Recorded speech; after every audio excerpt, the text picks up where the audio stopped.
I listened with interest to your post-match interview on Saturday, talking about coming out and saying sorry to the fans after you've not played well and they deserve better. Is that emphasised more than ever when you're at home playing in front of the majority of your fans? And how much of an opportunity having a home game next is it to maybe try and put that right and get a response and a reaction? I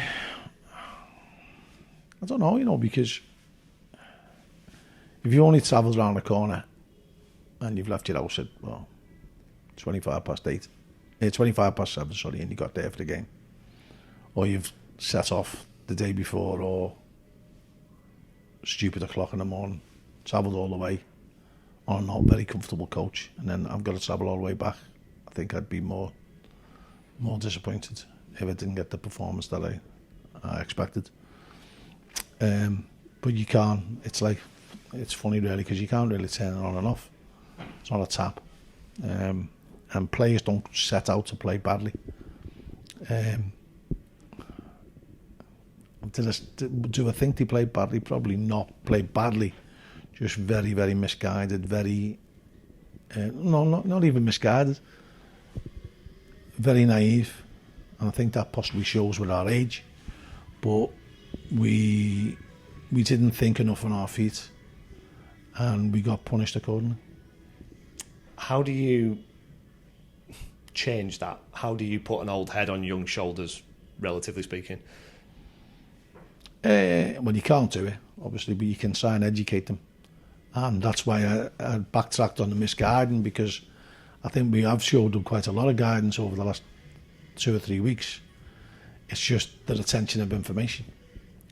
And so when we look back at the video, you see us do things really well for some of the time, and then other times we do the complete opposite to what we've done well and get punished for it. So I think that's probably experience is the key to all that, and you only get experience by playing games. You possibly learn more from pain than you do from pleasure. And likewise, you probably you do crave pleasure or more than you crave pain. But, you want to have the feeling that they had, or we all had, against Newport, and the fans included in that. And I was keen to point out after the Newport game that there were still areas that we need to improve on. And we're going to be a work in progress for quite a while, yeah. Perhaps even 10 games. And, in that time, we've got to understand our way of playing and try and take on board what the coaching staff are trying to get across to them. So, we do a lot of training on the pitch, we do a lot of tactical work, shape. And it's just trying to get that all to click out at the right time. We've been through the video with them today, and I think we saw elements of that when we resumed training today after the video. And it's just going to be about getting ourselves in a way to win a game. And people sometimes get lost in this myriad of football jargon and styles and tactics and low blocks, high blocks, toilet blocks, any blocks. People get lost in all that. And it's about setting up a team to win a game of football. And there's lots of ways that they can go right and they can go wrong. But we've got to be, we've got to play with a determination that winning the game's the important part. If we can get the process to be attractive on the eye, great. But first and foremost, we've got to realise that this game is about winning game. Is pragmatism something that perhaps gets a bad press? Maybe so. I mean, you see, you got to be careful, because lots of people are always trying to develop their careers and look good on the eye, and what are people wanting for the next Jose Mourinho, the next Jurgen Klopp? What do they want? What do they want to see? And they lose factor that one of the things that makes them people appealing is that they win games, not how they look when they win the games. And you know, I've seen some wonderful Jose Mourinho teams in the past play some really great football. I've also seen them be absolute dour and win 1-0. So, you know, you can't get lost in this aesthetic outlook on football. And you've got to be mindful that you've got to get results.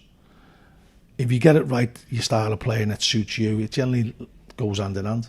You know, so if you start playing well, you start generally winning games more than you don't. And I've always been a firm believer in that it's how you're playing that really matters. I wasn't happy with the way we played on Saturday, so we've got to address that. I wasn't overly happy with the way we played against Newport. I thought it was certainly encouraging signs, and hopefully we'll go on from that. I know that people in my profession get obsessed with those things you were talking about, tactics and styles and DNA and all that sort of business. Maybe fans too. Do you find that players do? A younger generation of players have been brought up with video games and analysis and social media? Yeah, they do, and people expect different things. I know what fans expect. Fans expect your players to work hard and to win games. But you know, you can look at managers who develop over the years. You always try to improve yourself. I've always tried to improve myself. Always tried to improve my outlook on the game, my thought process in the game. I'm always trying to learn. And you know, that's why I think I can comfortably sit back and rubbish the idea, the notions that people spout out about low blocks, high blocks. It's not that you don't understand that and you don't embrace the methods. It's just that people get blinded by jargon, and sometimes they try and push that ahead of the actual substance of what you're trying to do. So it's not all about what you say, it's what you do. And certainly in coaching and training, that's what I'm a firm believer in, that you get your players to play a certain style of football that they're comfortable with, that you know that they can carry off. And then you try and win games because on the back of that.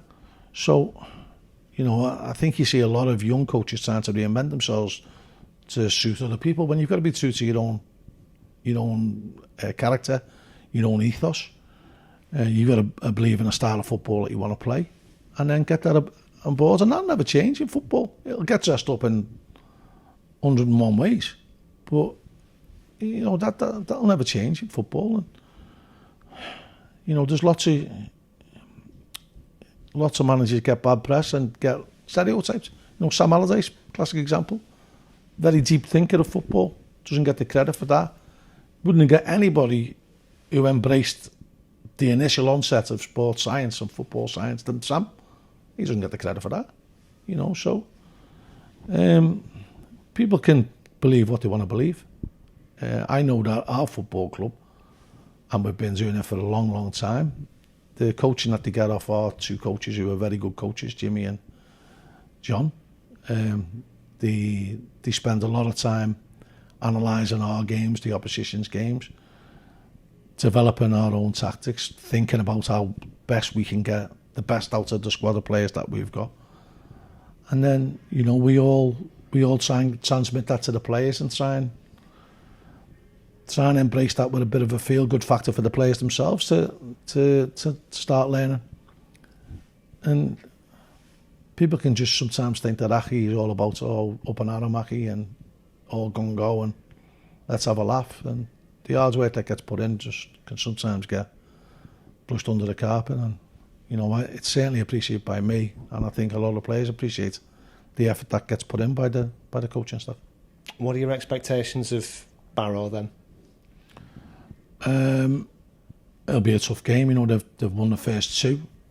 You wouldn't expect me to say it's going to be a cakewalk, would you? You know, I think you'll ask any manager what they're expecting of the next game. They're not going to say it's going to be easy, because I've been in football long enough to know that no football games are easy. And perhaps they were years ago. But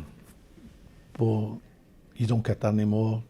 You know, they've started with a maximum, haven't they? So, and they'll believe that they're probably better versed in League Two football than us, because, you know, they've played it a bit longer than what we have. How's the transfer recruitment side of things going? I know you signed a goalkeeper and then loaned him out, so kind of the net benefit is the same. You've still got the same players available to you. Is there more going on that front? There's a couple of things going on. We're still looking for one or two players to add to the squad, but we're not just going to rush in and sign players just for the sake of signing players, because we are a little bit short-staffed in one or two areas. But you've got to sign players who are going to really push and play in the first team, and I'm determined not to make the mistakes that I made last year of just signing players as cover. And you have too many cover players, and then all of a sudden a lot of them cover players have to play on once, and it becomes a problem. Is the goalkeeper an area that you're looking to strengthen? Because obviously Toby Savin's played the games so far with young Liam Isherwood there to support him. Yeah, we're looking to strengthen in all areas. I think the main priority is probably defenders, with losing